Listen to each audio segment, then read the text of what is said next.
Olá pessoal, Conrado Calhau aqui falando, sou idealizador do Earnings Cast. Obrigado por estar escutando as conference calls em nossa plataforma. Passando aqui um recado de 30 segundos para falar um pouco para vocês da Anchor.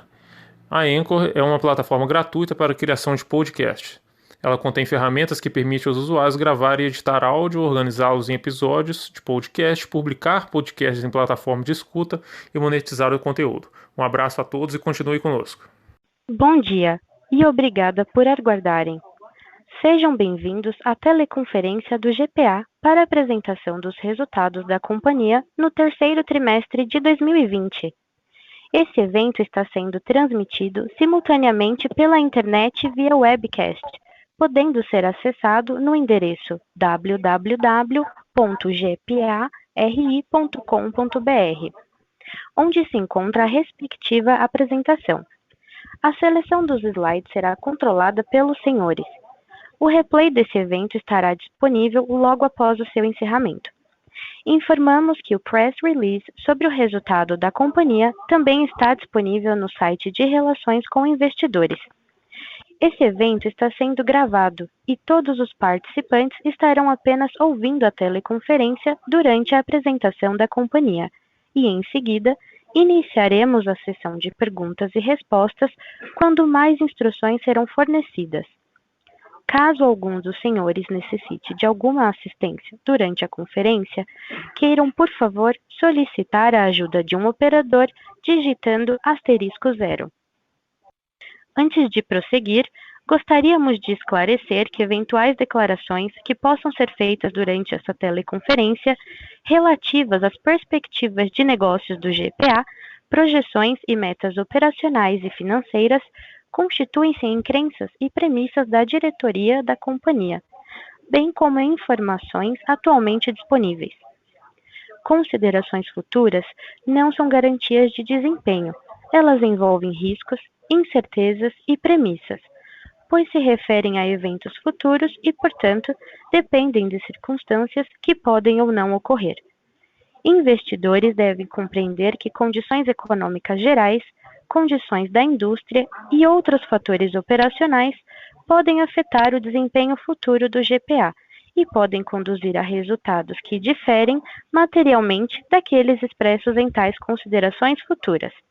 Agora, gostaríamos de passar a palavra à senhora Isabela Cadenassi, diretora de Relações com Investidores da companhia. Boa tarde a todos. Bem-vindos à nossa teleconferência de resultados do terceiro trimestre de 2020. Estão conosco hoje o Ronaldo Abrudi, co-vice-presidente do Conselho de Administração, Peter Esteman, diretor-presidente, o Christoph Hidalgo, CFO, Belmiro Gomes, presidente da Assaí, e Jorge Faisal, presidente do Multivarejo. Nós vamos fazer uma breve apresentação sobre o resultado do trimestre e, posteriormente, vamos abrir para a sessão de perguntas e respostas. Eu passo a palavra para o Ronaldo para as considerações iniciais. Obrigada a todos e bom call. Obrigado, Isa. Obrigado a todos que estão conosco. Especial obrigado ao time nosso que preparou todo o trabalho. Eu quero fazer uma rápida consideração sobre o spin-off, o que nós conversamos da última vez que a gente teve a oportunidade de estar junto.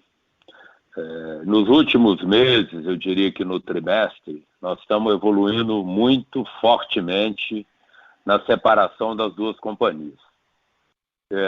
Todo mundo sabe que esse é um projeto de fundamental importância para nós e nós estamos, o time todo está muito animado e a gente está muito animado porque a gente entende que isso vai representar uma transformação muito importante, tanto no multivarejo quanto no Assaí. Então, nesse ponto, as coisas estão evoluindo bem. A gente está adaptando os processos internos e de governança para que o Assaí possa se tornar uma companhia já listada no Brasil e nos Estados Unidos, dentro de um cronograma que a gente projetou mais para o começo do ano que vem. E a gente está caminhando muito bem com toda a parte de documentação, registro. Nós tínhamos comentado que tinha um volume Não tem complexidade, mas tem um volume de trabalho grande que tem que ser feito e tudo está evoluindo muito importante. Eu queria salientar mais uma vez, nós já comentamos, está muito claro, eu acho que na apresentação, mas eu acho que nunca é demais mencionar que todos os acionistas do GPA terão um tratamento e serão tratados sem qualquer distinção. Todos terão no Assaí o mesmo acesso e participação de capital que eles hoje têm, ou que terão na época, no momento da separação. Um outro ponto importante, a gente está bem neste momento fazendo todos os ajustes operacionais para a efetiva separação, seja internamente, seja externamente, seja junto a órgãos reguladores, enfim, nós estamos cuidando para que a Assaí Multivarejo ele possa intensificar o foco estratégico e cada um vai estar efetivamente focado no que é o seu negócio, para buscar o que entender que é a melhor iniciativa de aumento de performance e de geração de valor. Desde a última vez que nós falamos, que nós anunciamos o spin-off, eu acho que eu tive a preocupação de fazer um detalhamento dos avanços que nós tivemos, sobretudo junto aos bancos. Então, houve um avanço muito importante junto a bancos, junto a debenturistas, que era uma preocupação importante e que confirma todas as expectativas que nós tínhamos. Evidentemente, nós tínhamos feito uma sondagem junto aos bancos, então está tudo muito confirmado dentro do que estava previsto. Então, nesse particular, nós estamos bem avançados e estamos num momento muito próximo da formalização de tudo que está bem encaminhado e acordado. O Christoph, ele vai ter tempo no final da apresentação dele, eu acho que mais para o final, de uma forma também, evidentemente, mais resumida, depois da apresentação dos resultados do trimestre, que eu quero aqui parabenizar o time, que foi um resultado, na nossa visão, muito positivo, o Christoph vai ter tempo de dar um pouco mais de cor, como eu falei, de cada frente que está sendo abordada. E aí nós vamos ter as duas companhias separadas e repito, para poder trabalhar muito fortemente na maior geração de valor e para todos os nossos acionistas. Então eu queria dar esse update, eu acho que é importante para todo mundo, a partir do momento que todos os acionistas que estão hoje com a gente no GPA vai estar também com a gente no Assaí, na mesma relação e com o mesmo tratamento. Eu achei que era importante, antes de passar para o Peter, dar um update sobre esse tema. Peter, eu acho que você pode ficar com a bola aí. Super, obrigado, Ronaldo. Boa tarde a todos e a todas. E obrigado por participarem, do nosso call de resultados, referente ao terceiro trimestre. Nesse período, nós estamos apresentando um resultado que, na nossa visão, é bastante robusto, reflete uma melhoria operacional tanto no Brasil, quanto também nas nossas operações internacionais, com progresso importante, na nossa visão, também em todos os negócios do grupo e em todas as nossas bandeiras. Eu hoje vou ser bastante breve, porque o Faisal, nós vamos estar passando a palavra para o Faisal, para o Belmiro, o Christoph vai falar um pouco dos resultados financeiros, mas especialmente o Faisal vai entrar nos detalhes com vocês sobre essa evolução sequencial que a gente está observando no multivarejo, e também entrar em mais detalhes sobre o desenvolvimento do nosso ecossistema digital, que também tem evoluído de forma extremamente sólida e muito positiva. O Belmiro, ele vai comentar também os destaques desse excepcional desempenho do Assaí em mais esse trimestre, e eu acho que a gente vai ter aí condições de estar entrando em todos os detalhes necessários para vocês entenderem claramente como é que foi o desempenho do GPA nesse trimestre.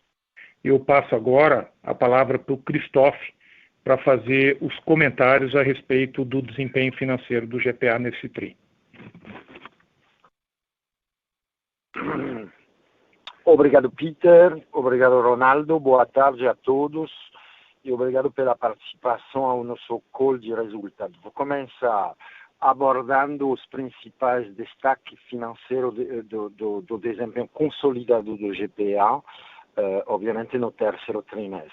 No slide 4, observamos o resultado consolidado, que foi marcado por um expressivo crescimento das vendas brutas totais, 61%, e 21% na visão pro forma, totalizando no trimestre 23,5 bilhões. Este crescimento é o resultado da evolução de vendas, isso em todas as operações do grupo. No Brasil, observamos um aumento de 20%, resultado do crescimento histórico do açaí, que Belmiro comentará, um crescimento superior a 33%, e também de um bom crescimento no multivarejo, tanto das lojas físicas como de e-commerce, que seguiu evoluindo de maneira acelerada, mesmo já tendo no ano anterior uma base muito robusta. As operações internacionais do Grupo Éxito crescerão 23,7% na visão pro forma, sendo 2,3% na visão mesmas lojas, isso excluindo posto e drogaria, com um desempenho muito positivo dos formatos inovador e das vendas realizadas por meio da estratégia omnicanal.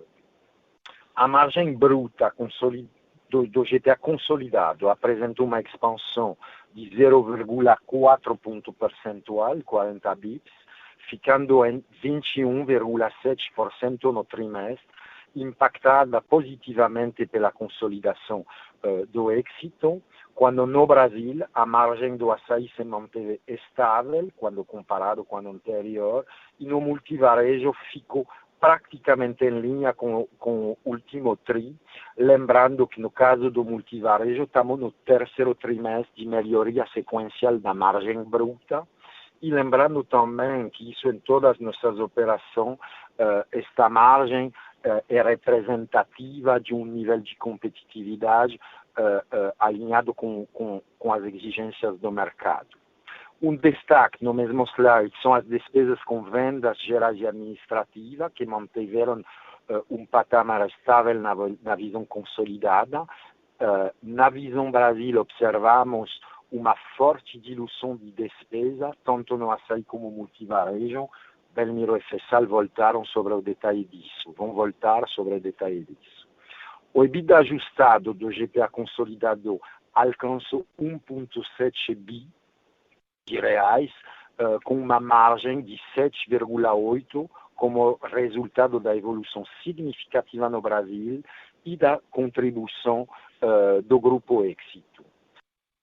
Com isso, passo a palavra agora a Belmiro, que fará comentários sobre o resultado do açaí, e depois para a Fessal, que comentará sobre o multivarejo. Belmiro, pode seguir, por favor. Obrigado, Christophe. Boa tarde a todos, boa tarde a todas.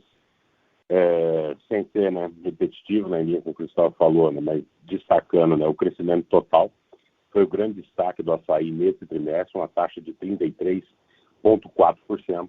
Esse crescimento ele vem, assim como nos demais trimestres, alavancado pelo nosso parque de novas unidades. A expansão do açaí ela tem sido muito assertiva, é uma companhia que saiu de 3 bilhões de reais de faturamento para um nível de faturamento de 39 bilhões, provavelmente esse ano, com lojas orgânicas. Então, a gente vem operando muito forte nessa expansão nos últimos anos, entrando em novos estados. Nesse trimestre, nós inauguramos mais 7 novas lojas, 2 que vieram de conversão de Extra em Açaí, a loja de Jundiaí, em São Paulo, e Santa Cruz, no Rio de Janeiro. E também fizemos a inauguração de mais 5 lojas orgânicas. Nossa unidade de Boa Vista, a primeira no estado da Roraima, entramos na capital de mais um estado, Iguatu, no Ceará, Araçatuba, aqui em São Paulo, Hortolândia, São Paulo, e a segunda unidade de São Luís, no Maranhão. O estado recebeu a primeira unidade do açaí no primeiro trimestre desse ano, recebe agora uma nova unidade. No quarto trimestre, nós devemos inaugurar mais uma unidade no estado do Maranhão. Com isso, são 5 estados distintos, mantendo a estratégia, mantendo a nossa estratégia de continuar sendo cada vez mais capilar, com maior nível de distribuição dentro do território nacional. Falando um pouco sobre modelos de loja e expansão, o Açaí hoje é o atacado que tem, acho que a melhor expertise para operar modelos distintos. Operamos hoje lojas de 1.500 metros quadrados a 8.500 metros quadrados, seja de forma orgânica ou seja de conversão. Isso nos tem permitido manter uma expansão muito assertiva, uma vez que modelos diferentes permitem entrar em regiões com características diferentes, regiões adensadas ou regiões de cidades do interior, mantendo uma expansão assertiva que vem apresentando um nível de ROCE acima de 25%. E nesse trimestre a gente passa a barreira, um recorde também de maior volume de venda de mais de R$ 4.500 por metro quadrado, chegando a R$ 4.600 agora no terceiro TRI. Essa venda por metro quadrado é uma das melhores vendas por metro quadrado, provavelmente, do mercado. Ela é muito mais forte, obviamente, em praças mais adensadas aqui em São Paulo, mas o fato de operar os modelos distintos nos permite manter, além da expansão assertiva, uma convicção muito forte de que a expansão futura vai seguir mantendo a mesma taxa, a mesma performance do que a gente tem visto nos últimos trimestres, nos últimos anos. Base em mesmas lojas, nós crescemos 18%. Vou falar um pouco mais para frente sobre os efeitos da pandemia e como que ainda as restrições eles tiveram impacto dentro desse número. O Açaí vem tendo uma alta performance também no parque mesmas lojas. Com os 18% desse ano, a gente chega a 80% de crescimento na base mesmas lojas nos últimos 4 anos e para quase a 100% dentro dos últimos 5 anos. Saindo um pouco dos números desse trimestre, falando um pouco sobre a parte de pandemia, falando um pouco sobre comportamento de clientes, inflação. Julho e agosto, a pandemia e os efeitos, os impactos dela nas operações têm sido não uniformes, seja em regiões do Brasil e mesmo nos meses do trimestre. Ao longo da evolução desse TRI, de julho, agosto e setembro, felizmente, a gente teve um menor nível de impacto da pandemia. Muitas cidades começaram a derrubar as restrições, permitindo também com que o cliente, pessoa jurídica, viesse uma volta gradual desse cliente, mantendo também o consumidor. Tivemos ainda impactos em julho, principalmente julho e agosto, pela limitação de pessoas por metro quadrado. Boa parte das cidades adotaram um critério de limitar a quantidade de pessoas por metro quadrado, colocando um limite de quantas pessoas você poderia ter em loja. Isso fez também com que o fato de nós termos a maior venda talvez por metro quadrado do setor faz com que também a gente também tenha a maior limitação do setor. Provavelmente nesse período, operações um pouco mais ociosas podem ter se beneficiado pela questão de ser um padrão único para o mercado, que é o que as autoridades tinham que fazer, mas que na medida agora que essas restrições começam a se regularizar, a gente volta a uma normalização. Em termos de comportamento do cliente, a gente tem percebido uma busca ainda muito forte pelo canal. O canal de cash and carry, falando como um todo, ele atingiu, segundo a Nielsen, nesse TRI, uma participação histórica de 40% do mercado alimentar brasileiro. Boa parte dessa maior busca do consumidor final, ela tem vindo, assim como eu falei no trimestre passado, pela questão do auxílio emergencial. Isso fez com que muitos dos trabalhadores informais pudessem receber num fluxo mensal, e esse consumidor que acabava comprando de formas somente repositor ao longo do mês, ele pôde vir para o canal e se abastecer numa compra mensal, onde a percepção de economia do preço, que é em torno de 15%, é menor do que o varejo tradicional, ela é mais perceptível para esse cliente. Quem ganha por dia não conseguia fazer compra mensal. Então, obviamente, a gente percebe que aí no cenário pós-pandemia, pós-fim de auxílio emergencial, você percebe que boa parte desse público, ele deve manter um hábito de juntar o dinheiro para tentar fazer uma compra mais abastecedora, de forma que ele consiga economizar mais nessa compra. Como muitos sabem, no caso do Açaí, nós trabalhamos com 2 preços na área de venda, um preço de varejo e um preço de atacado a partir de uma certa quantidade, que normalmente é 3, 4 unidades do produto, permitindo com que consumidores, mesmo com associado ou mesmo uma família, consiga atingir o preço de atacado, que aí nesse caso ele vai pagar em torno de 20% mais baixo do que um canal tradicional de varejo. Os utilizadores, né, é um público também muito relevante do açaí, que é o caso das escolas, igrejas, as creches. Esse público ainda não voltou, boa parte dele, quase todos os estados continuam impactados. A gente tem uma boa expectativa de volta desse público, um pouco dele no quarto trimestre, mas mais forte ao longo de 2021. E os clientes, pessoas jurídicas, sejam revendedores ou sejam eles transformadores, esse sim a gente percebe na medida que a pandemia começa a diminuir um pouco o seu efeito e as restrições para as operações dele, ele começa a voltar gradualmente para a loja. A gente acredita que o posicionamento feito ao longo desses meses, mesmo de apoio para esses clientes, vai ser bem determinante no eventual cenário de normalização.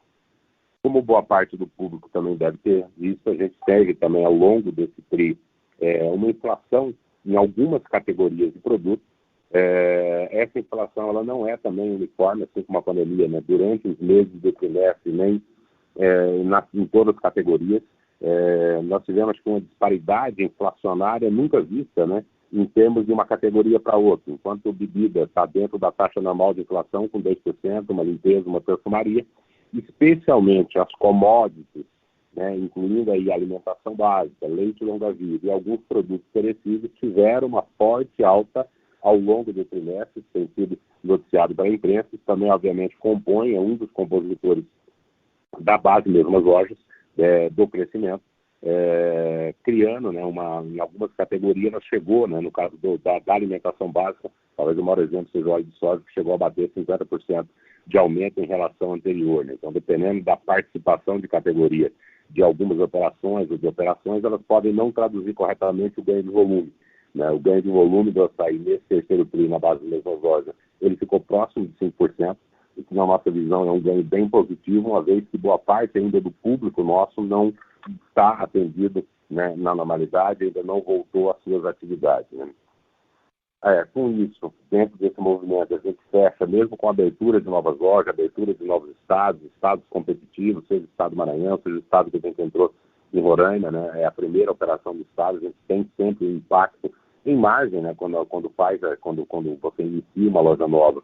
O LD ele fecha bem estável, parte dessa estabilidade do LD tem sido conseguida com a disciplina muito forte do gerenciamento de quebras, foi mais uma vez um dos grandes destaques internos do açaí nesse terceiro TRI, e as negociações comerciais que a gente tem feito, mesmo no cenário um pouco mais de alta de produto, algumas categorias estão sendo um pouco pressionadas pelo fornecedor. Nosso time que está na negociação tem conseguido manter principalmente o atendimento de piso de loja, ter o cliente sem falta de produto e num preço justo, seja para nós que estamos vendendo ou para ele que está comprando. As despesas, como o Cristóvão destacou, né, elas tiveram, né, com esse volume, com esse crescimento de venda, mesmo abrindo novas lojas e preparando a abertura de mais 9 lojas que serão abertas agora no quarto TRI. A gente já tem uma série de despesas operacionais, contratação de pessoal, viagem de pessoal de apoio. Então, tem sempre uma pressão na despesa, mas as despesas tiveram uma diluição importantíssima no terceiro trimestre, saindo de uma base de 9,7 para 8,9, né, graças a um trabalho muito forte de disciplina do time para manter um nível de atendimento, mesmo operando com período de pandemia, com período de restrição, com controle de entrada na porta. E aí, mais uma vez, né, a gente quer agradecer, né, e valorizar o time, principalmente o que está na linha de frente. É uma operadora de caixa, né, ela passa por ela 180 pessoas por dia, né, dentro das nossas lojas, passa aproximadamente, fazendo em torno de 16 milhões de operações mês, que dá 33 milhões de passantes. Então, o time que está ali na linha de frente, né, um agradecimento especial, né, um período de incerteza nesse ano, um período de desafio que foi necessário, né, mais do que nunca, né, o amor à camisa, está ali na disposição para cumprir a missão de atendimento, tem sido um diferencial. O resultado, né, desse movimento, né, no LD e na despesa, a gente vê no EBITDA sendo capturado, né, 100%, né, essa redução da despesa. O EBITDA, né, pós-IFRS, ele passa de 7% para 7,8%. É um nível de EBITDA comparável ao quarto TRI do ano passado. Em termos de se arredondar mesmo o número, na verdade é o maior percentual de EBITDA também histórico do açaí, que foi 7,82 contra 7,80 do ano anterior, o que é, em termos de um trimestre que não seja o quarto TRI, o maior nível de resultado que o açaí apresenta, mesmo com a taxa de crescimento que vem apresentando nos últimos anos, né?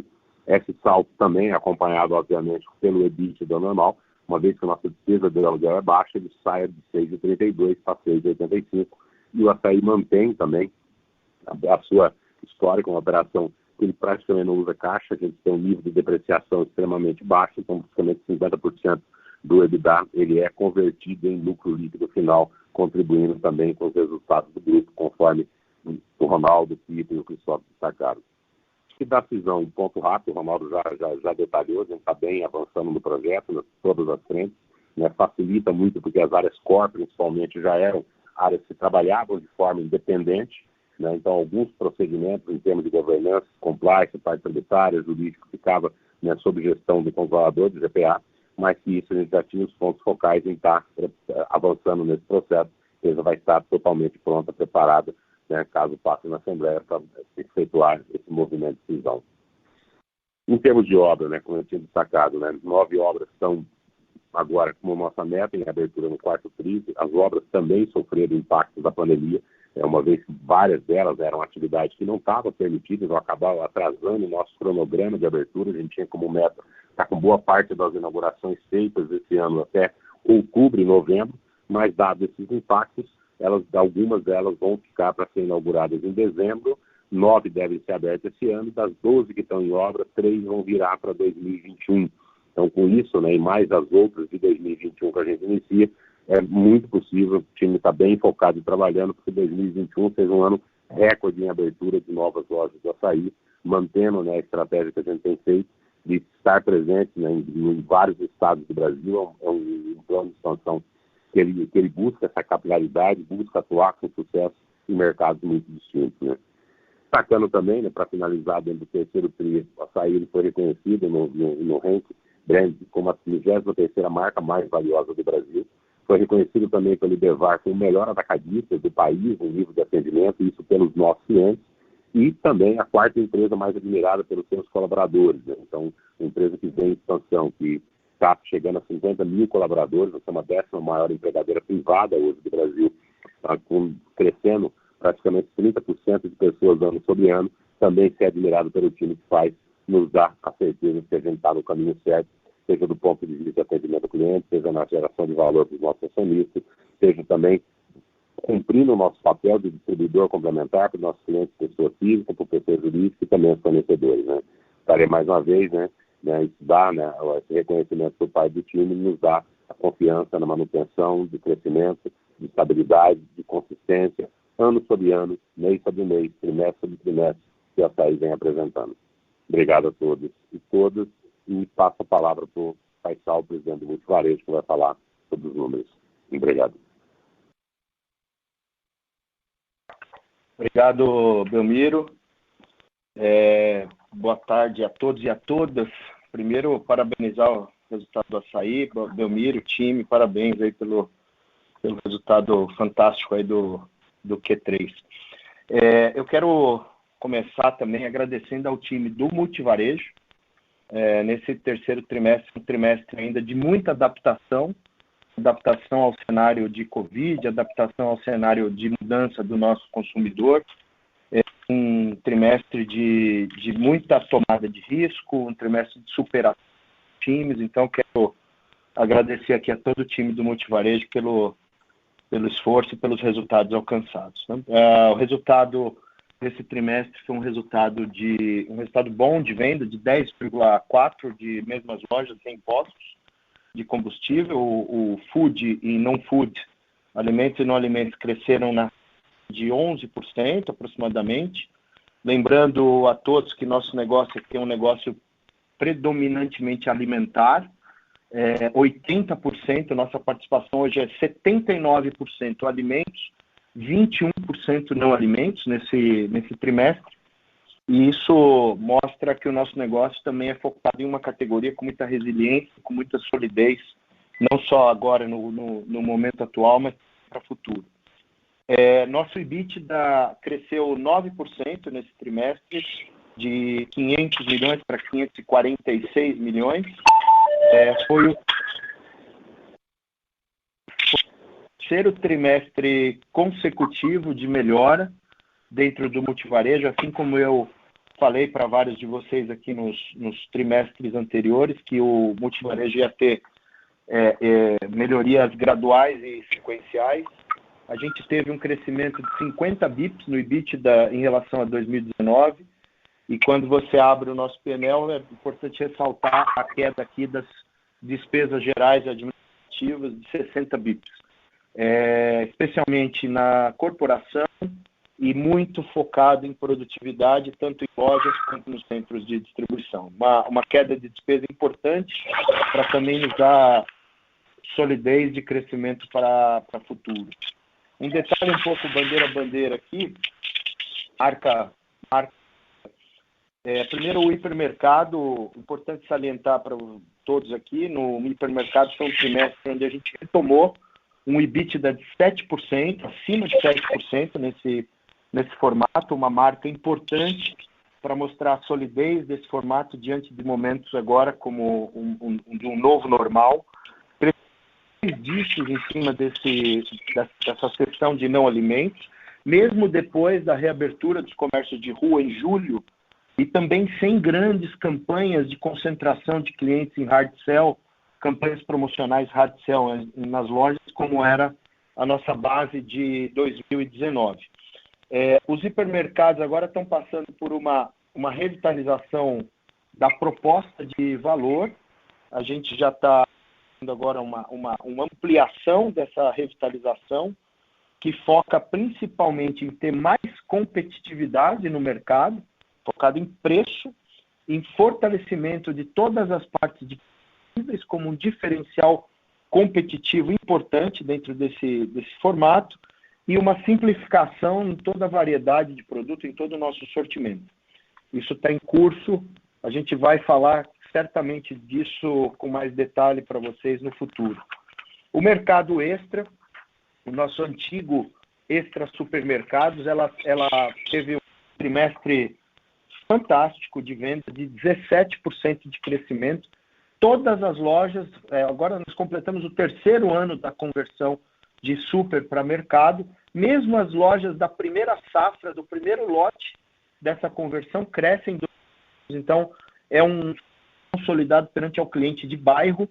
A gente tem um horizonte muito positivo agora com esse formato, que também tem uma lucratividade, uma condição positiva para o multivarejo, ou seja, o EBITDA dele é superior ao EBITDA do multivarejo, e a gente finaliza a marca Extra Supermercado até janeiro de 2021, finalizando as últimas 46 lojas dessa conversão até lá. No Pão de Açúcar, o açúcar teve um trimestre um pouco mais impactado nas vendas, fez um crescimento de 3,6% por alguns motivos. Os principais motivos, um dos principais dele foi uma certa evasão ou uma migração dos consumidores dos centros urbanos para suas segundas residências, tanto no litoral quanto no interior dos estados. A gente percebeu isso em todos as grandes capitais, principalmente os centros urbanos, onde estão a maioria das nossas lojas. Há lojas como do litoral aqui de São Paulo, litoral norte de São Paulo, com crescimento de 3 dígitos, e ainda crescimentos constantes provam que esse consumidor fez uma migração de residência. Também foi um formato impactado pela perda de venda em cafeterias, lanchonetes e na sua rotisserie. A perspectiva de Pão de Açúcar para o futuro é boa para os trimestres, também por motivos muito claros. Assim, primeiro, a declaração de zona verde pelos governos faz com que a gente reabra as nossas lanchonetes, as nossas cafeterias, como um serviço de food service, voltando uma venda e qualidade importante para o formato. A gente espera, no começo do ano que vem, um retorno às casas dos consumidores, especialmente quando as escolas voltarem com suas aulas. A gente está fazendo uma revisão do PromoShare, também em curso, isso já para o Q4, onde a gente está reposicionando Pão de Açúcar em algumas capitais, por exemplo, que existe um pouco mais de competitividade. Fortaleza, por exemplo, é um exemplo onde a gente vai estar um pouco mais forte do ponto de vista promocional. E também a gente espera já no final desse ano um turismo muito mais doméstico, um turismo muito mais local, sem muitas viagens internacionais, e com isso a gente vai fortalecer as nossas lojas dos litorais, principalmente, ampliando o nosso alcance do e-commerce, fazendo com que o nosso Pão de Açúcar chegue até onde o consumidor estiver. Falando um pouco do formato minuto e mini extra, é o 9º trimestre de crescimento em duplo dígito, é um número que nos orgulha muito, acima de 30%, mostrando a maturidade desse negócio. Nesse trimestre, a retomada das lojas de passagem, alguma retomada já em lojas próximas a metrô, próximos a pontos de ônibus, próximos a alguns locais de passagem. Essas lojas refletem também uma reversão mais positiva. E também, sem deixar de mencionar, o nosso formato Aliados, que é o nosso formato B2B também, que vem a proposta dos formatos de proximidade. Indo para o nosso braço digital, primeiro, como o Christophe falou no início, ressaltar um pouco o nosso base. Nós temos uma história tradicional, mais de 70% de participação no e-commerce alimentar em supermercados no país. A gente se orgulha muito desse número, a gente está crescendo mais do que os nossos concorrentes, de todos os setores, 240% no crescimento de vendas alimentares, crescimentos também do Q2 para o Q3, também importante mencionar, porque o Q2 a gente estava comparado com um momento de muito pico de venda, e a gente consegue fazer um leve crescimento sobre essa mesma base. E também é importante ressaltar que no nosso e-commerce a gente não comercializa a categoria de eletro, que teve um grande impulso esse ano no mercado brasileiro como um todo. A gente apresenta para esse trimestre, se orgulha muito, 240% de crescimento.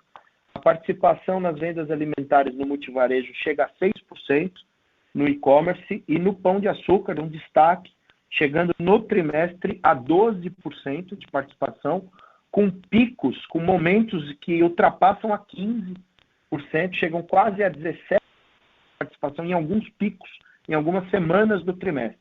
12% é a participação do TRI como um todo. Isso se demonstra exatamente por dois fatores importantes. Primeiro, nosso cliente que já comprava em e-commerce nos primeiros trimestres desse ano e no ano passado, ele passa a comprar uma cesta de compra muito mais ampla, comprando agora perecíveis, comprando todo o alface, ovos, sorvete, que não é um fulfillment é um fulfillment que exige experiência. E a gente também tem uma contínua entrada de novos clientes na nossa base. Então, são números expressivos de entrada de novos clientes, faz com que o nosso e-commerce cresça a níveis como esse que eu mencionei. James, dentro desse número, cresceu 577% versus o ano passado. Lembrando que esse aqui já é o nosso final do segundo, quase 2 anos já operando o James. Ele já tem uma base hoje de 347 lojas. E lembrando que James, como uma empresa do grupo, a jornada do consumidor de e-commerce alimentar, ele está com o GPA. Nosso e-commerce, então, ele projeta um número para esse ano, fechamento de ano de acima de R$1 bilhão. É um marco histórico aqui dentro da nossa companhia. E atingindo R$1 bilhão, nós estamos falando de 3 vezes mais do que o ano de 2019.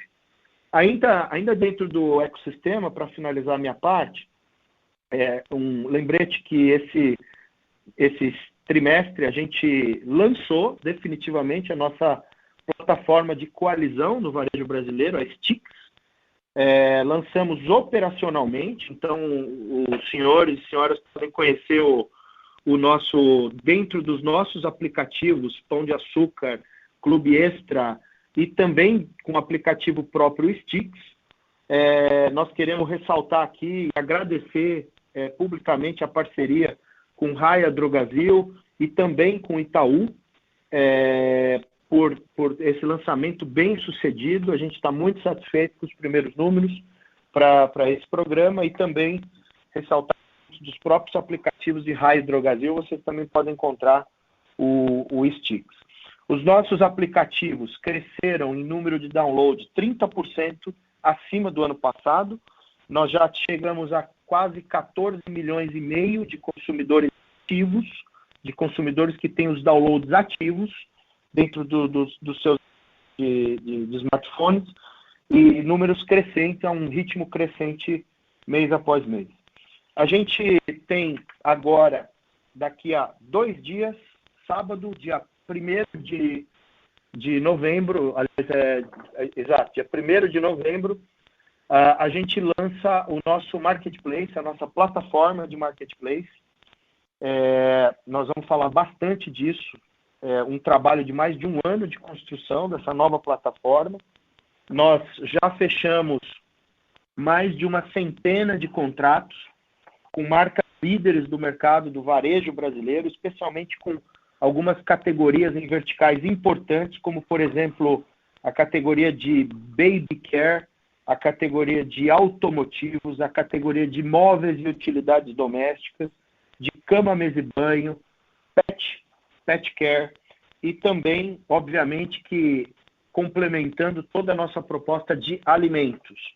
Então, o nosso marketplace, ele lança com um centro de gravidade muito forte em food, em grocery, e nós vamos ter uma agenda onde nós vamos convidá-los para uma apresentação do nosso marketplace e de como isso vai impactar o GPA no futuro. Quero finalizar aqui a um agradecimento especial ao nosso time, além do que eu falei no começo, especialmente para o time de lojas e para os times de CDs, de centros de distribuição. Mais uma vez, um ano de muita movimentação, de muita mudança de rota estratégica. Um agradecimento também aos nossos fornecedores que vêm nos apoiando com essa nossa rota de construção e esse ano, onde até aqui é um ano de virada, é um ano que a gente vem focalizando no básico bem feito, com muito foco em também criar alicerces muito firmes para o nosso futuro. Nossa participação de alimentos, nosso foco alimentar dentro do GPA vai nos dar mais resiliência para esse negócio em 2021, eu não tenho dúvida nisso, e agora um foco no curto prazo no fechamento do 4º trimestre do ano, para consolidar o ano como um ano de virada do multivarejo. Agradeço a todos aí, passo para o Christophe agora. Christophe, você. Obrigado. Obrigado, Faisal, e obrigado, Belmiro, também. Então, vamos entrar no slide número 9, no qual vamos apresentar o desempenho das operações internacionais do Grupo Éxito. Operação apresentada num crescimento mesmo às lojas de 2,3%, isso excluindo posto e drogaria. Este patamar de crescimento se deu em meio de um cenário de muita restrição na Colômbia, onde houve redução dos horários de atendimento de loja, compras limitadas e também toques de recolher nas principais cidades durante boa parte do trimestre. Ainda assim, continuamos observando crescimento importante dos formatos inovadores, que são Éxito Wow e Carulla Fresh Market, e também evolução expressiva da estratégia omnicanal, em todos os países, com uma rápida adaptação a este cenário de pandemia. A título ilustrativo, as vendas realizadas por meio da omnicanalidade já representam 18% das vendas totais da Colômbia. Outro ponto importante foi a retomada gradual do segmento não alimentar, que seguia muito impactado pelas restrições e agora passou a apresentar uma tendência melhor em Colômbia. O lucro bruto do Éxito alcançou 1,3 bilhão de reais, 20% acima do mesmo período do ano anterior, quando a margem bruta a 24,6% da receita líquida, seguiu em um patamar saudável, mesmo pressionado pelo cenário de pandemia. Outro elemento que explica a evolução da margem quando comparada com o proforma do ano anterior é o efeito da redução das royalties nas operações financeiras de Tuya. Isso teve um impacto negativo de aproximadamente 100 bips, enquanto do lado varejo as operações continuam melhorando e têm contribuído a um efeito positivo na margem de 30 bips. O EBITDA do perímetro Éxito ajustado totalizou 436 milhões, com uma expansão de margem de 60 bips, totalizando 8,2 no trimestre.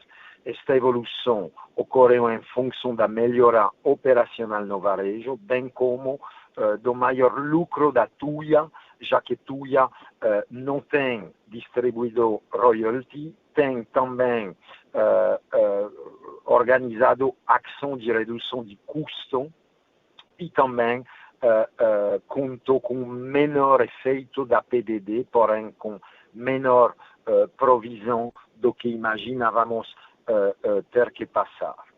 No slide 3, voltando ao indicador consolidado, vemos aí, no slide 10, vemos aí o resultado financeiro consolidado, que representa 2,3% da receita líquida. Isso é o mesmo patamar que o segundo trimestre de 2020.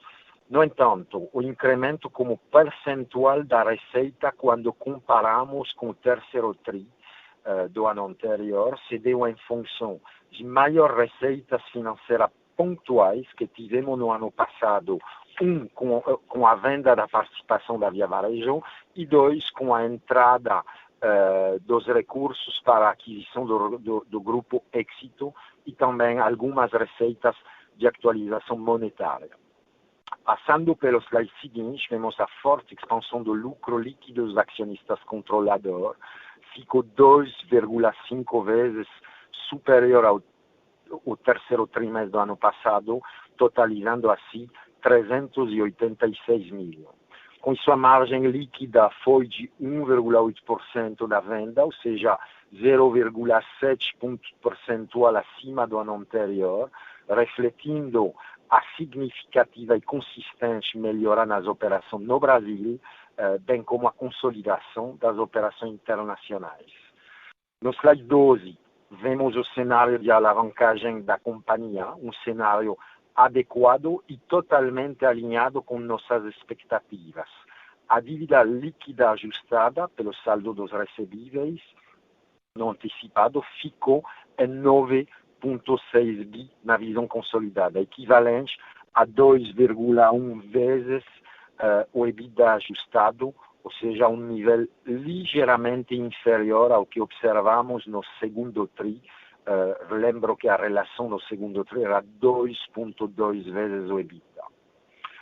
Contamos com, neste final do tri, igual que era quase no anterior tri, com uma posição de caixa de 7,3 bilhões, correspondente a quase 125% da dívida de curto prazo. Isso demonstra um patamar de liquidez muito tranquilo frente às obrigações futuras da companhia. Passando para o slide 13, o Ronaldo já falou do processo de cisão que estamos conduzindo no Assaí.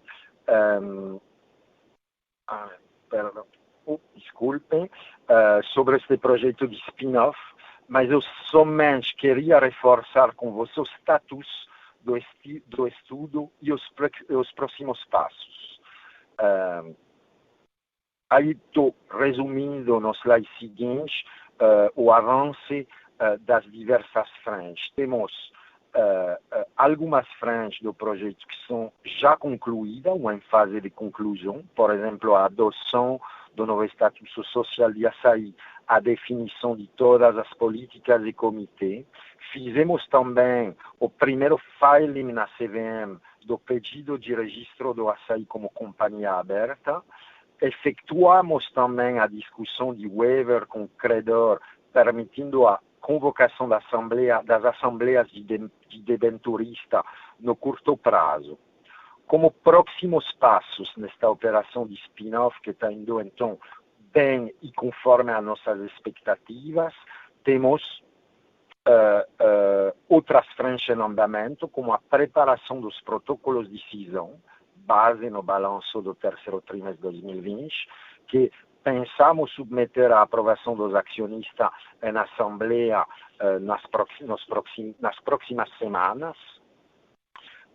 Temos também para frente o protocolo do documento da SEC, que está indo bem, e também estamos preparando o contrato de separação entre Sendas e CBD, e por fim, reorganizando a estrutura corporativa das companhias segregadas.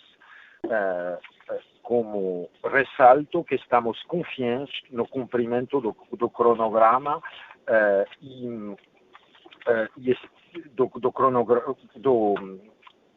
do cumprimento, do cronograma que comunicamos no anterior TRI. Assim terminou a apresentação dos elementos consolidados do GPA, desse update sobre o spin-off, e passo a palavra para Isabela para abrir a sessão de Q&A.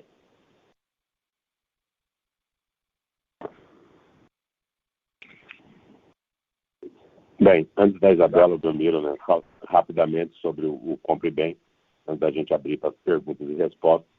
Né, Compre Bem, né, uma bandeira, né, focada em super regional, como todos vocês sabem. A gente teve ao longo desse terceiro trimestre, acho que o melhor desempenho histórico do Compre Bem, ofereceu uma taxa de 35%, mesmo as lojas, mesmo com a taxa de crescimento que a gente tinha tido no ano anterior.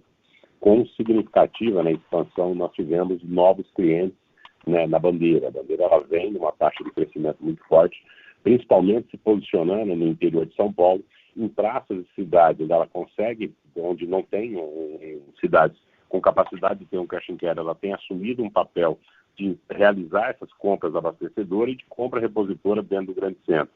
O modelo de negócio, né, foi muito bem sucedido. As 13 primeiras unidades, quando olha hoje, eles já duplicaram o seu volume de venda.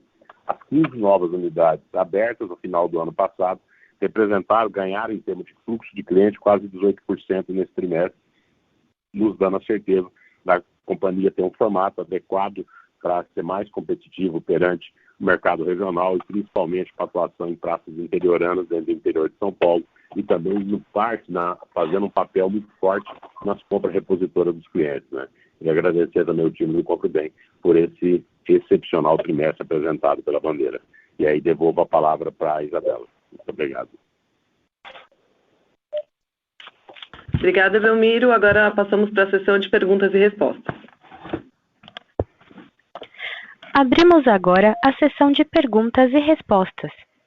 Pedimos a gentileza que os senhores façam todas as perguntas de uma vez, aguardando a resposta da companhia. Para fazer perguntas, por favor, pressionem *1. A nossa primeira pergunta vem da senhora Daniele, da XP Investimentos. Oi, boa tarde, pessoal. Obrigada por pegar minha pergunta. Na verdade, eu tenho 3 perguntas. A primeira, nem sei se vocês vão responder nesse call, porque vocês comentaram que vão fazer um call mais dedicado a essa questão do lançamento do Marketplace. Mas eu gostaria de entender um pouco como que vai ser o relacionamento de vocês com a marca Extra.com.br, que está hoje com a Via Varejo. E como que vocês entendem que pode ter eventualmente algum tipo de relacionamento da associação da marca, enfim, e mesmo da performance e NPS, enfim, de lá ser associado com vocês e vice-versa. Então, entender um pouquinho como que seria essa relação entre os dois. E a segunda pergunta é relacionada à questão da performance da bandeira Pão de Açúcar, que vocês comentaram, né, que foi muito atribuído a esse movimento né, para o interior, para a praia. E eu queria entender se vocês já estão vendo algum tipo de reflexo dessa melhora por conta da reabertura que vocês mesmos comentaram já ao longo de outubro.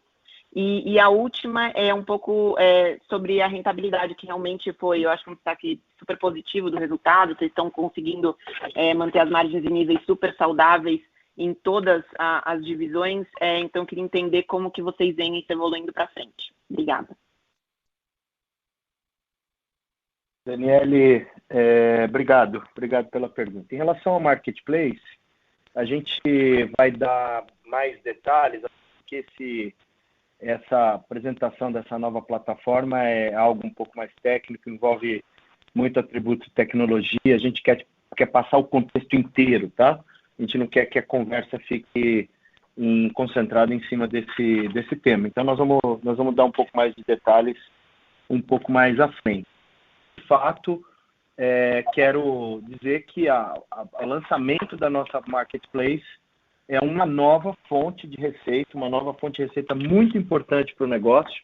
É um marco para a gente aqui de colocar a nossa empresa num outro patamar, num patamar de competição com a fortaleza das marcas Extra e da marca Açúcar, que tem um dos melhores recalls do varejo.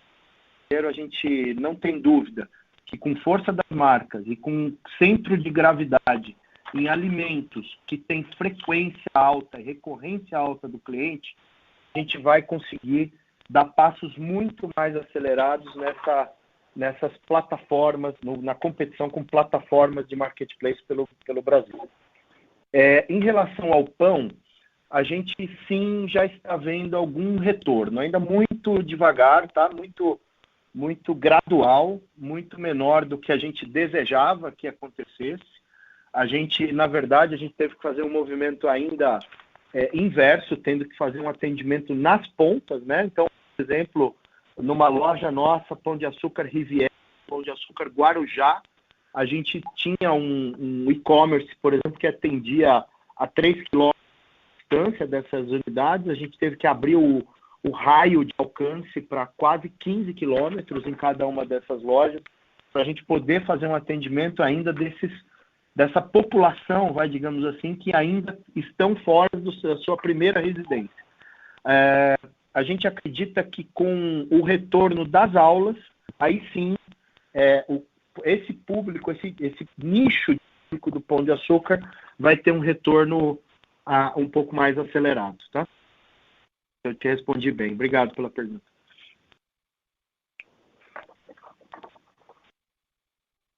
Não, só, enfim, se eu puder fazer um follow-up nesse ponto, como que vocês veem esse movimento de uma tendência maior de home office, eventualmente as pessoas mais concentradas nessas regiões menos adensadas, e se isso pode, enfim, mudar um pouco o plano de expansão de vocês, e só se puderem falar sobre o ponto da rentabilidade também, por favor.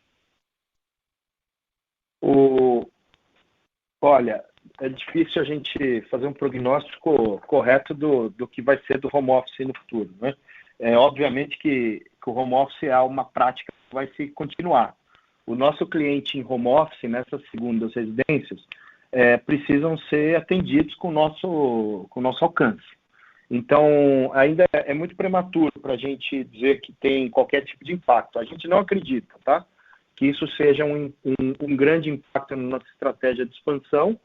Agora, nossa estratégia de expansão em loja física, ela não considera mais somente a área de atuação daquela zona primária da loja. Ela considera também como se uma nova loja como um hub, como um mini centro de distribuição para atender o e-commerce de uma macro região e não só da micro região onde essa loja do Pão de Açúcar ou do Extra pode estar localizada. Mas nosso plano de expansão, um estudo micromercado, tá? Dessa nova realidade.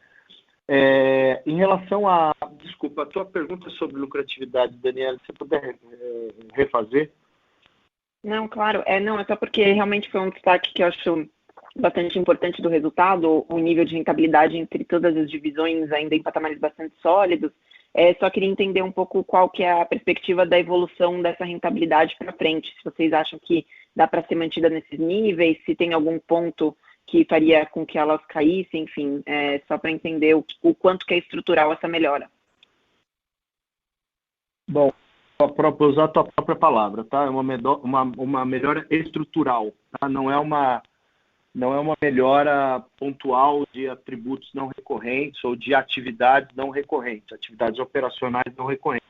A gente está desde o começo do ano reforçando o básico do negócio, o bom atendimento ao consumidor, políticas de supply, políticas de sortimento, políticas de pricing em cada uma das nossas bandeiras, em cada uma das nossas regiões, também reforçando níveis de produtividade, equilibrando o nível de produtividade em cada uma das nossas lojas, com projetos, com tecnologia, suportando escalas de trabalho, suportando quantidade correta de funcionário por loja, como workforce management, atividades de modelo de gestão e produtividade em centros de distribuição. Então, é um ano, como eu disse, um ano de... Eu usei o termo um ano de virada, mas também você pode usar como um termo de um ano de back to basic, sabe? De colocar o nosso negócio dentro de um padrão recorrente de resultado crescente, tá?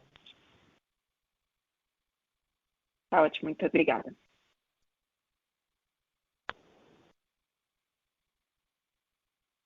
A nossa próxima pergunta vem do senhor Guilherme Assis, do Banco Safra. Oi, boa tarde. Boa tarde a todos. Obrigado por pegar a minha pergunta. Eu tenho duas questões, na verdade. A gente tem ouvido falar muito aí da questão da inflação de alimentos, né? Eu queria entender, do ponto de vista de vocês aí, como isso tem sido endereçado internamente, né? Eu entendo que até um certo ponto a inflação de alimentos, né, ajuda, porque ela ajuda a crescer um pouco a receita, se vocês conseguirem manter os volumes, né, e diluir um pouco os custos, trazendo aí essa alavancagem operacional, né. Eu queria entender como tem sido aí a estratégia da companhia para lidar com o fornecedor e com a dinâmica de precificação, né, promocional, considerando aí que a gente viu uns aumentos muito consideráveis em produtos bem básicos, como arroz, né, e etc. Então, eu queria entender isso e qual que é a perspectiva e a estratégia de vocês olhando para frente, dado aí que a gente tem uma expectativa que a inflação de alimentos deve continuar pressionando aí nos próximos meses. Essa é uma pergunta. E a outra que eu acho que está um pouco relacionada, a gente tem ouvido muito falar na indústria aí, e eu acho que não necessariamente no setor de alimentos de vocês, mas no setor de não alimentar, que pega um pouco, da falta de produtos aí na indústria, né? Queria saber como vocês estão lidando com isso, como têm sido as negociações com fornecedores, como vocês estão se preparando, por exemplo, para uma Black Friday aí com a parte não alimentar, tanto no e-commerce quanto nas lojas, nos hipermercados, né, que tem um mix maior de não alimentar, e se tem sido um problema para vocês conseguir negociar com o fornecedor e ter o nível de estoque adequado aí para esse quarto trimestre. E se, por alguma razão, isso também acontece no setor de alimentos, né? A gente não tem ouvido falar muito disso, mas queria ouvir de vocês se tem alguma pressão, alguma falta, ou perspectiva de falta de produto aí no segmento de alimentos também, tá? Acho que são essas duas perguntas. Guilherme, deu medo.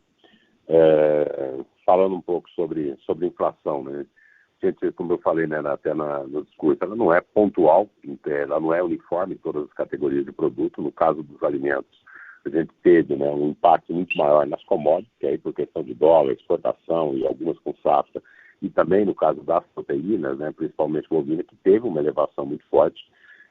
Isso, obviamente, sempre gera, né, um desconforto com o fornecedor, porque no momento de um pico de alta muito elevado, né, teve casos, por exemplo, ele não consegue fazer o repasse rapidamente para nível de preço, principalmente para o consumidor final, né? Então, infelizmente, a gente fica com uma tarefa ingrata, que é ser o mensageiro, né? O mensageiro do aumento de preço, né? E muitas vezes o mensageiro leva o tiro. No nosso caso, ele não tem tido uma falta de produtos. A gente tem, obviamente, um maior nível de endurecimento das negociações comerciais para ver se, de fato, aquela categoria ela tem uma tendência que se perpetua ou não. Né? Nossa visão é que boa parte dessas commodities, você tem razão, elas devem seguir uma tendência de alta ainda, né? Ou seja, elas continuam no nível de preço, por questão de produção, da questão agrícola, mas que, obviamente, né, desde que a gente está no setor, né, commodities, elas sempre oscilam, principalmente as commodities agrícolas, né, tão rápido quando elas sobem, tão rápido também elas descem, quando você tem principalmente os aumentos de área plantada ou recomposição da atividade. Tem-se muita incerteza para o próximo ano aí, dado nível de poder de compra, fim dos auxílios emergenciais, patamar de dólar, exportação, como que isso vai se comportar, né? Então a gente tem reagido de forma rápida, o objetivo é, obviamente, não que registramos falta, é servir o cliente, seja ele consumidor, no caso do açaí, seja ele comerciante, né? Mantendo o preço. Tem casos que a gente faz uma troca de marca, quando percebe um aumento muito abusivo, né? A prioridade é manter produto em gôndola, né? Talvez a maior preocupação aí que você tenha colocado seja nos itens, talvez não alimentares, de insumos de indústria, que é o caso, por exemplo, hoje de aço. A construção civil está super impactada por falta de aço. Mesmo as obras nossas têm hoje, né, foi feita uma antecipação, temos algumas antecipações de compra, porque falta aço, algumas também a cadeia de plástico e papelão, né, boa parte, né, por exemplo, de plástico, papelão, vidro e alumínio no Brasil, ele é de reciclagem do catador de rua, que recebeu o auxílio emergencial, não trabalhou no período, a indústria não teve como suportar a matriz. Diferentemente das commodities, produto agrícola, que normalmente a falta, o aumento, né, da procura é seguido com a recomposição por área plantada, você percebe que nesse caso das indústrias de bens mais duráveis, no caso do aço, plástico, papelão, há um temor do parque industrial de ele aumentar, né, muito rapidamente a produção e depois, no próximo ano, com o fim do auxílio, ele acaba tendo uma sobra de estoque. Né?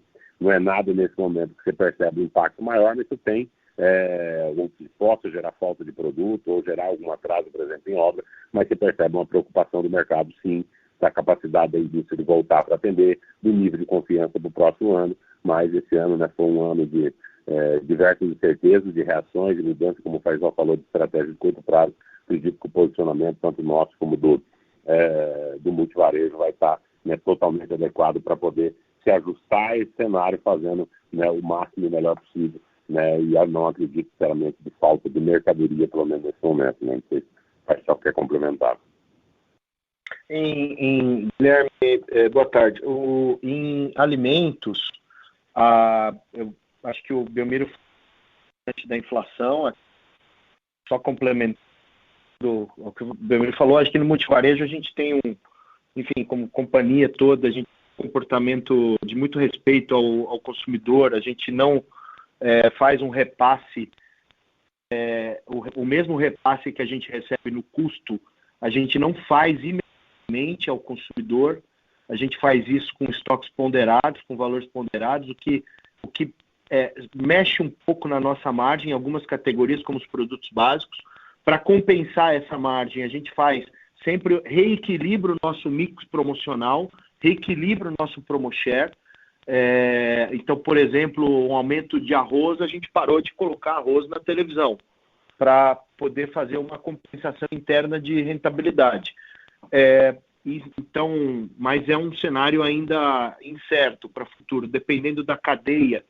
Se é uma cadeia que depende de dólar e depende de exportação, a gente não tem expectativa de que o preço caia, mas se é uma cadeia mais um aumento de preço mais relacionado à safra e mais relacionado ao mercado interno, a gente acredita que o preço vai retrair. Depende do tipo de produto, depende da mercadoria que a gente está falando. Em relação ao desabastecimento de matéria-prima, no alimentos o problema é o aço, especialmente todos os produtos que têm latas, né? Então, mas não é nada preocupante a ponto de abastecimento no mercado. A gente não vê dessa forma, tem algum ou outro fornecedor mais de dificuldade, mas não chega a criar risco de desabastecimento no país. Em não alimentos, especialmente na cadeia de eletro, os fornecedores já se prepararam, preparando cada vez mais com uma perspectiva de futuro. O difícil no setor de eletro é exatamente acertar qual vai ser essa demanda futura de consumo. Até agora, com Corona, voucher, com ajudas de governo, o setor veio muito bem, acho que surpreendeu a todos. a evolução desse segmento, mas o futuro ainda é um incerto. Agora, vamos ter Black Friday, vamos fazer Black Friday com os estoques que foram disponibilizados, e a gente sempre tenta encontrar nas negociações algum fato para que a gente possa ser a prioridade no rateio dos estoques da indústria. Agora, são estoques de fato disputados, tá? Não, acho que está ótimo, está super claro, Faisal. Se eu puder fazer um follow-up aí, acho que tanto para você quanto para o Belmiro, em relação às vendas. Eu acho que pegando o gancho aí dos comentários de vocês dois, falando que as vendas continuam no nível alto por causa do Corona Voucher, né?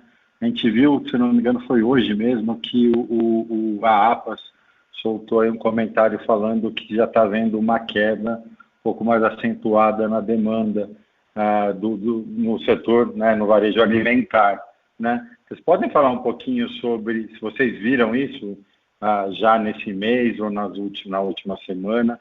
Se vocês estão vendo alguma retração maior aí na demanda, aí passado já o terceiro tri? Guilherme, primeiro... Fala, Belmiro, depois eu falo. Tá, primeiro tem ido pelo açaí, né? Não foi observado, pelo menos até esse momento, até como eu falei discutindo, também ainda está tendo muito consumidor novo que está vindo, no caso do canal do Cash and Care, do atacarejo. Então, e no nosso caso ainda tem a difícil medição, porque muito do público também PJ informal começou a voltar. Então, que ele muitas vezes não se identifica, né, compra como se fosse, né, um consumidor final, mas ainda pelo menos não foi perceptível. Obviamente que isso talvez não seja verdade, né, para todos os formatos, dependendo da categoria, né, teve categoria que o pessoal acho que se tocou também um pouco demais, mesmo as commodities acabaram, né, com as notícias que saíram na imprensa, acabou também tendo uma busca, teve gente que comprou mais arroz do que precisaria, né, para um ano. Então, isso também pode gerar, né, que normalmente quando você tem um anúncio de aumento de preço, ou da mesma forma que aconteceu na pandemia, que, por exemplo, papel higiênico no início vendeu uma quantidade absurda, nós passamos depois 2-3 meses com a venda baixa, a pessoa estava queimando aquele estoque. No caso da alimentação também, na medida que se anunciou aumento de preço, quanto mais saía na empresa, quanto mais saía na mídia, obviamente, está subindo óleo, está subindo arroz, mais a pessoa comprava óleo, mais ela comprava arroz. Então pode ter um pedaço dessa acomodação, pelo menos no caso do açaí, não tem sentido até esse momento uma acomodação disso. Obviamente que teve também, né, uma preocupação por parte do consumidor para preço, que aí reforçando até o que o Faisal falou, né, e obviamente que dependendo do mix entre comerciante e consumidor, você cria, né, uma distorção no mercado. Quando você tem um movimento inflacionário elevado, você consegue até vender mais caro com melhor margem para o comerciante do que para o consumidor final. Uma vez que o comerciante é muito já perceptivo, antenado em preço, então ele vai buscar se estocar porque ele sabe que aquele produto está em alta, enquanto o consumidor vai sempre olhar e, obviamente, com toda a razão do mundo, vai reclamar que o preço, principalmente da alimentação básica, subiu, mas diretamente a sua pergunta, não tendo notado ainda, pelo menos até esse momento, nenhuma mudança de comportamento nesse sentido. Tá ótimo. Tá claro. Guilherme, no multivarejo, só para... a única coisa que a gente está enxergando é um pouco de uma tendência de trade down, o consumidor procurando mais marcas um pouco mais populares, o consumidor buscando a nossa marca própria, um pouco mais ávidos para comprar promoção, e ligeiramente uma venda um pouco mais concentrada nas semanas próximas ao pagamento de salário. Tá? Então, existe um reflexo ainda pequeno, tá? Mas que a gente está conseguindo contornar e mantendo as nossas vendas em patamares maiores do que o passado, tá? Passado recente. Tá claro, tá ótimo. Obrigado, Faisal. Obrigado, Belmiro.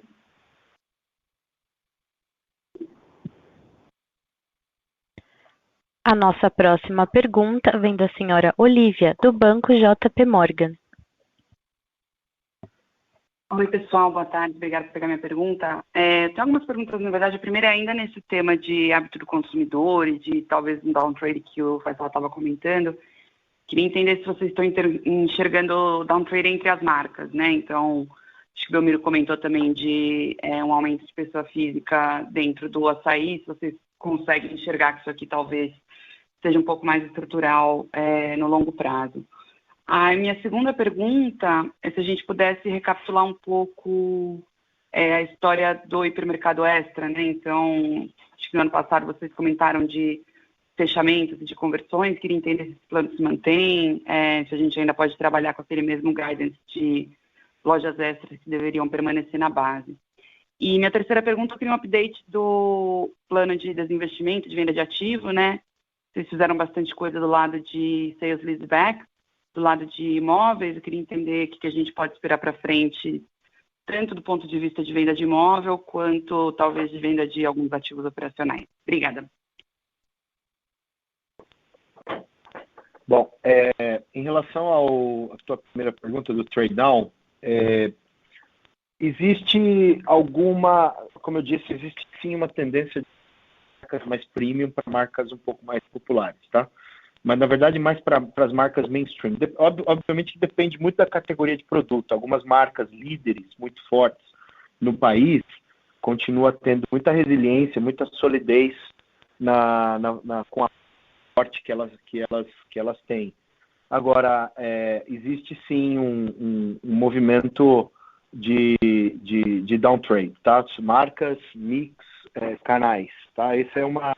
eu usei a palavra no começo da minha explicação, usei a palavra adaptação, porque muito disso a gente está tendo que adaptar as nossas lojas, a nossa proposta de valor ao consumidor daquela localidade. Mencionei aqui, por exemplo, como um exemplo, o Pão de Açúcar em Fortaleza, que é uma região com amplo combate frontal com players regionais. Lá não adianta ter a mesma proposta de valor que o Pão de Açúcar aqui no centro de São Paulo. Então, é uma outra proposta de valor mais adaptada, um pouco mais promocional, na guerrilha, e com produtos um pouco mais mainstream, sem perder o que o Pão de Açúcar traz no serviço em alguns produtos premium, algum tipo de serviço um pouco mais premium. Existe sim, a gente acha que deve se manter, no nosso caso aqui, deve se manter um comportamento nesse sentido até o começo do ano que vem, pelo menos, tá? Não sei se você quer reforçar, Belmiro, esse primeiro ponto do trade down, a gente tem que falar do hiper. Não, eu acho que assim, é esperado, né? A gente tem um movimento, né? Acho que vai ter um movimento de acomodação, a gente percebe um trade down entre marcas, mas esse trade down, pelo menos até agora, tem sido nas categorias que tiveram os maiores, no caso do açaí, os maiores impactos inflacionários. E aí sim é compreensível o consumidor trocar um óleo por um óleo mais barato, o arroz por um arroz mais barato, mas nas demais categorias ainda praticamente ele não é perceptível. Estamos, obviamente, atentos a isso, a gente oferece uma gama de produtos, seja o produto, né, premium ou o produto de primeiro preço, para que, conforme o desejo do cliente, a gente consiga estar atendendo o mix deles. Era isso aí, pessoal. No caso, Olivia, no caso dos hipermercados, a gente avançamos agora recentemente, o Belmiro comentou, mais 2 lojas, existe mais uma loja agora nos próximos meses para acontecer. Nós continuamos com conversa, apesar, até mesmo como empresas separadas e depois com respeito a partes relacionadas, a gente continua trabalhando de forma a conseguir a melhor otimização de portfólio.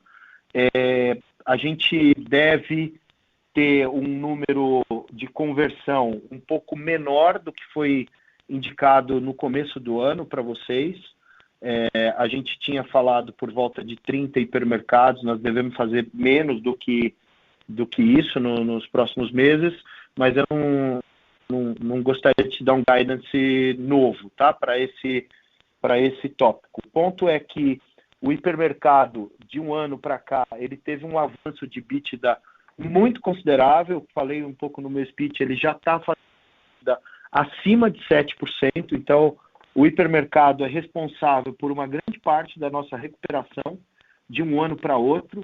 Então, o nosso apetite maior aqui está na revitalização dessa proposta de valor e está em reverter e transformar esse formato ainda mais rentável do que ele é hoje. Tá? O venda de ativos, Christoph, eu passaria para você. Sim, Sem problema, Faisal. Obrigado pela pergunta, Olivia. No que diz respeito à venda de ativos, duas coisas. A curto prazo, seja de 2 a 6 meses para frente, estamos trabalhando vendas complementares, monetizações complementares de ativos imobiliários no Brasil, com potencial ligeiramente potencial, quer dizer que estamos negociando e não está nada feito, mas potencial ligeiramente superior a $500 milhão de monetização nos próximos meses. Em paralelo disso, seguimos contando com um portfólio de ativo monetizável muito significativo. Estou pensando nas subsidiárias internacionais de Éxito, seja Uruguai e Argentina. Estou pensando também o que já falamos em várias oportunidades, numa parte da participação que a gente tem no Cdiscount, além de muitas reservas de ativos imobiliários que ainda temos no Brasil, bem como na Colômbia. Sobre este segundo bloco que estou falando, ou aquele que não é de curto prazo, quero lembrar que o que nos guia na monetização dos ativos é a maturidade dos ativos, ou seja, quando entendemos que a valorização já alcançou maturidade. E quero também reforçar que este exercício de monetização que a gente vem conduzindo responde à vontade de fazer girar os ativos que já capturaram potencial de valorização, mas de nenhuma maneira este exercício de monetização tem a ver com pressão na caixa, com pressão na dívida. A gente está numa situação financeira saudável que nos permite monetizar o que entendemos menos estratégico em boas condições. Ou seja, falando em claro, não vamos abrir mão de valor de ativo porque não precisamos. Este plano é um plano organizado e que se vai distribuir nos próximos anos, vou falar. Perfeito, pessoal. Obrigada. Tá ótimo.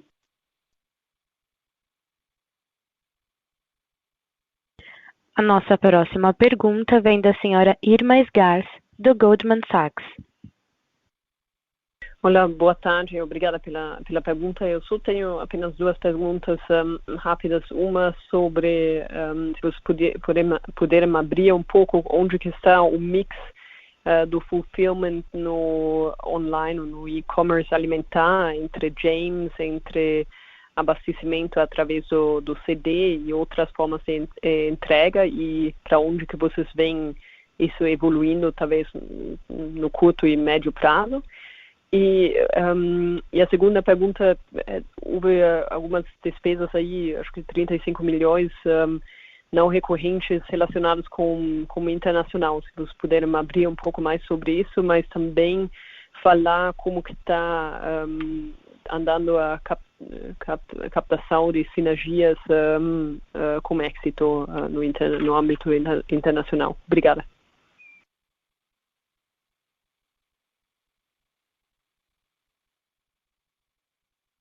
Desculpa, estava no mudo aqui. Irma, obrigado pela pergunta. Sobre sua pergunta sobre Mix Fulfillment. Hoje, essa nossa grande parte, digamos, por volta de 85%, é feita com plataformas próprias, tá, dentro dos nossos sites, e o restante é feito com James, tá, aproximadamente. A gente tem hoje, do nosso total venda no ano, a gente tem aproximadamente 60% dentro da marca Pão de Açúcar e 65% na marca Pão de Açúcar e uns 30% no Clube Extra, tá? .com. Nossa volumetria, ele vem de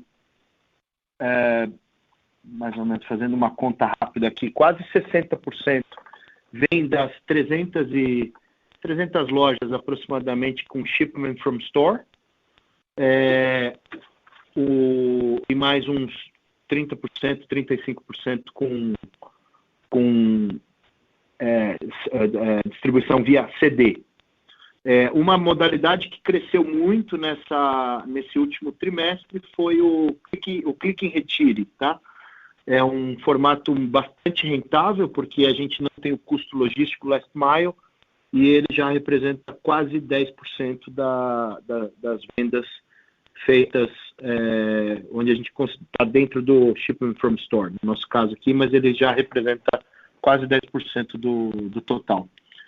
Detalhe também, desse trimestre, a gente acabou não escrevendo no release, nosso nível de serviço atingiu a 98% de nível de serviço ao consumidor, nosso melhor nível histórico desde o início do e-commerce aqui na companhia. Então, é algo que a gente está dando muito valor em não ser só o maior, mas também ser o melhor do e-commerce alimentar no Brasil. Super útil, obrigada. Sobre as despesas, como... Por favor, pode prosseguir. Não, Cristóvão, eu ia passar para você mesmo. Tá bom, obrigado, Fechado. Não, sobre estas despesas sobre essas outras despesas, a parte internacional, efetivamente, 35 milhões cobre todas as despesas de reestruturação, tanto de Colômbia, de Uruguai e de Argentina, e correspondem basicamente à reestruturação do portfólio. O portfólio está sendo transformado através da migração para Éxito Wow, através da migração dos Carulla, alguns deles, pelo menos, de Carulla para Carulla Fresh Market, são destes 35 milhões, a maior parte proveniente disso. Quero ressaltar que não tem nenhuma despesa nestas despesas, isso vale também para o Brasil, associada à Covid, ok?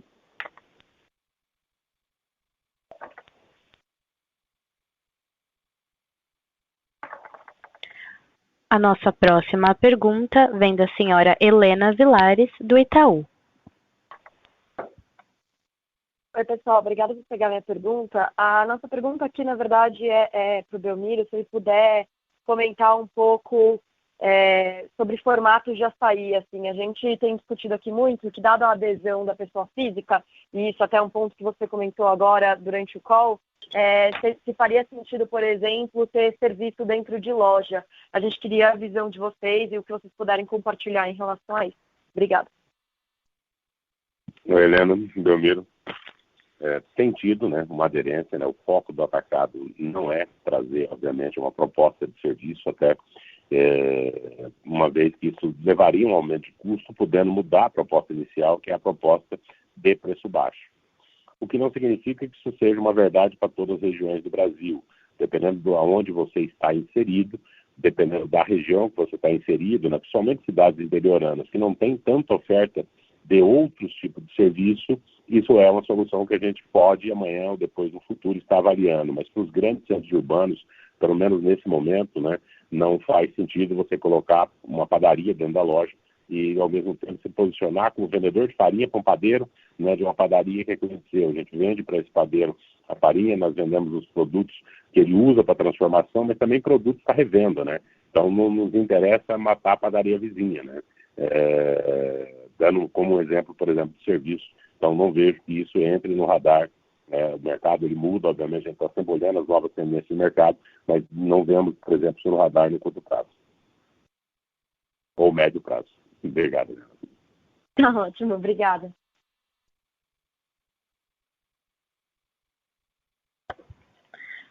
A nossa próxima pergunta vem do senhor Tobias, do Citibank. Boa tarde a todos. Eu queria só que vocês me ajudassem a entender um pouco como é que vocês estão construindo orçamento para 2021. Quer dizer, a gente tem variável da economia, depois a gente tem os vouchers que aparentemente vão desaparecer, tem uma base de comparação muito elevada esse ano, mas também alguns hábitos do home office devem ficar. Como é que vocês enxergam que a gente deva planejar, deva projetar a venda de vocês por formato para 2021. Essa primeira, já vou fazer outras duas só para facilitar. Faisal, se você pudesse falar um pouco também da estratégia de competitividade do Multi, você vem falando faz tempo dela, mas acho que no seu comentário inicial você falou que você vai aprofundá-la. Se você pudesse falar um pouco a respeito disso, na medida do possível, eu agradeço. E a última é só, quando a gente vai saber sobre a alocação da dívida que vai ficar no açaí e no Pão de Açúcar? Isso vai ser só no filing mesmo, no filing final? Obrigado.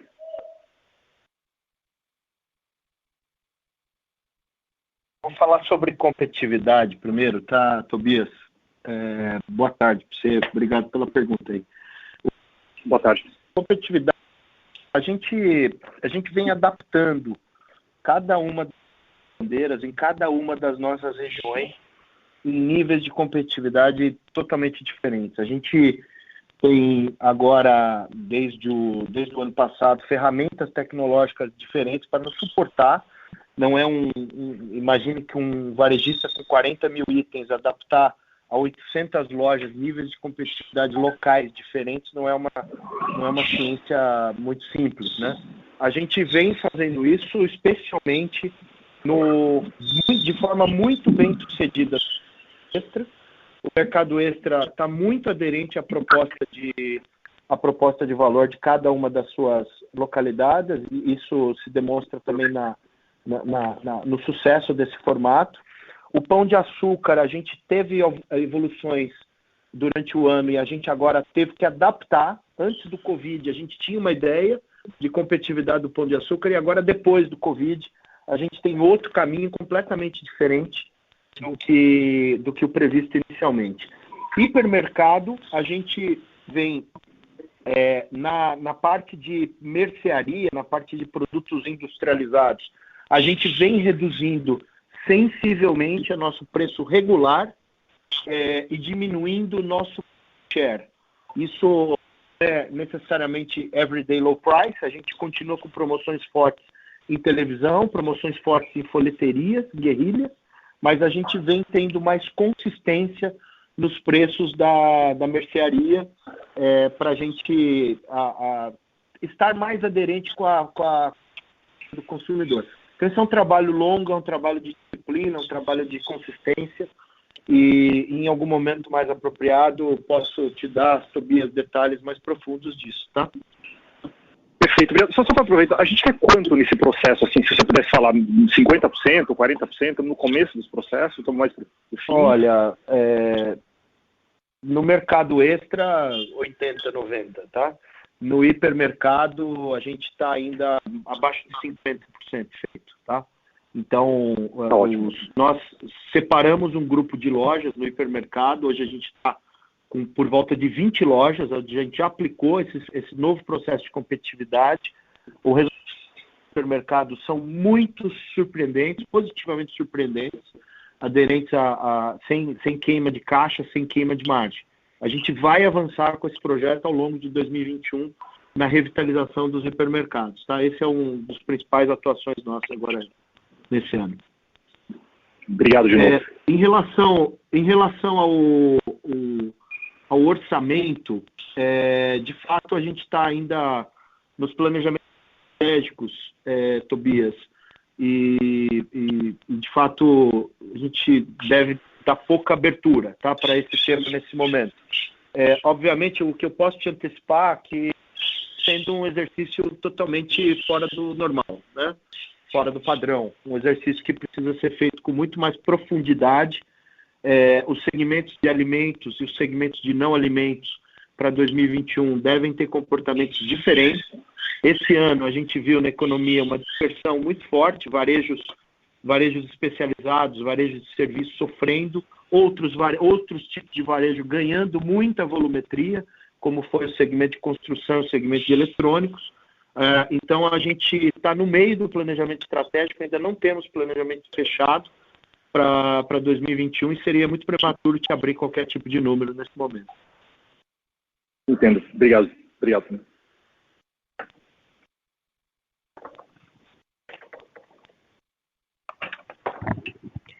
A sessão de perguntas e respostas está encerrada. Gostaríamos de passar a palavra para as considerações finais da companhia.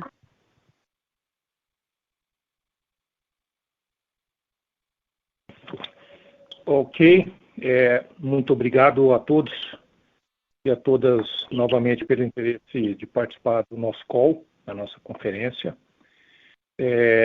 Só ressaltando que nós estamos entrando agora no 4º trimestre, né? E como vocês todos sabem, é um período mais importante para o varejo, né? Um período de extrema atividade. Eu queria dizer que a companhia está super preparada para esse momento. O time todo está muito focado no trabalho e na preparação da empresa para a entrega dos resultados desse trimestre. E nós esperamos manter essa sequência evolutiva dos nossos negócios e essa entrega de resultados muito consistente também para o 4º trimestre. Eu queria fazer um agradecimento especial para o nosso time, por todo o esforço que vem sendo feito, tanto no time do Açaí como no time do multivarejo aqui na corporação. A entrega dos resultados que, como eu falei, são bem consistentes.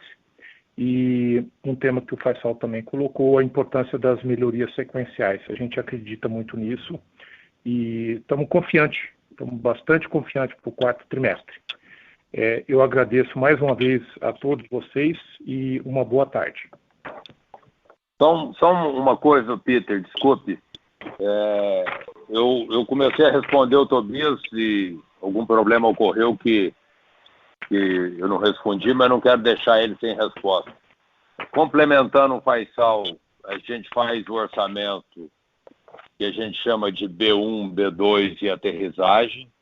Então, nós vamos fazer um orçamento de uma forma, como muito bem disse o Faisal, bem diferente do que a gente está acostumado a fazer. A gente, acho que até novembro, dezembro, a gente vai ter uma boa visão do primeiro TRI e, por prática, em final de março a gente faz a revisão e depois em junho, de forma que a gente vai fazendo gradualmente esse orçamento. É lógico que o orçamento de investimento, na nossa visão, não tem muito o que modificar e a gente pode ir adequando ao longo do tempo.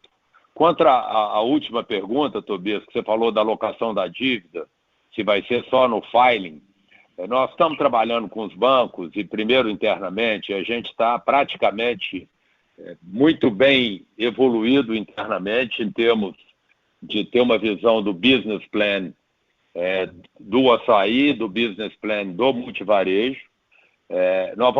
Já temos uma proposta de separação de ativos e de dívidas que está muito bem alinhado internamente e a gente entende que nós vamos estar preparados junto aos bancos de estar fazendo esse comunicado e não só de locação de dívida, de ativo e de plano de trabalho para frente, mas para o final do ano. Eu acho que no mês de dezembro estamos preparados para apresentar para o mercado qual que é a nossa visão. E aí, junto com os bancos, o time do Açaí, liderado pelo Belmiro, e o time do multivarejo, liderado pelo Faisal, vão estar comunicando essa nossa visão. O que eu quero adiantar,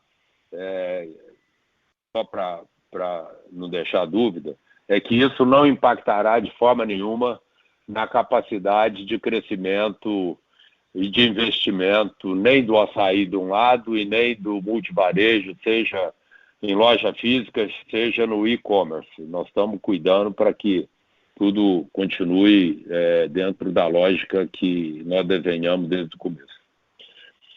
Obrigado e desculpe, Tobias, mas eu queria te deixar com as respostas prontas. Se vocês quiserem mais algum dado, nós estamos à disposição. Alguma informação, nós estamos à disposição. Obrigado. Obrigado, Ronaldo. Obrigado a todos. Obrigado, Peter.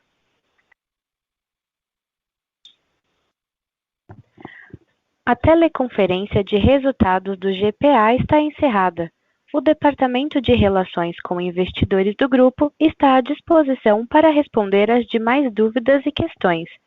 Agradecemos a participação de todos e tenham uma boa tarde.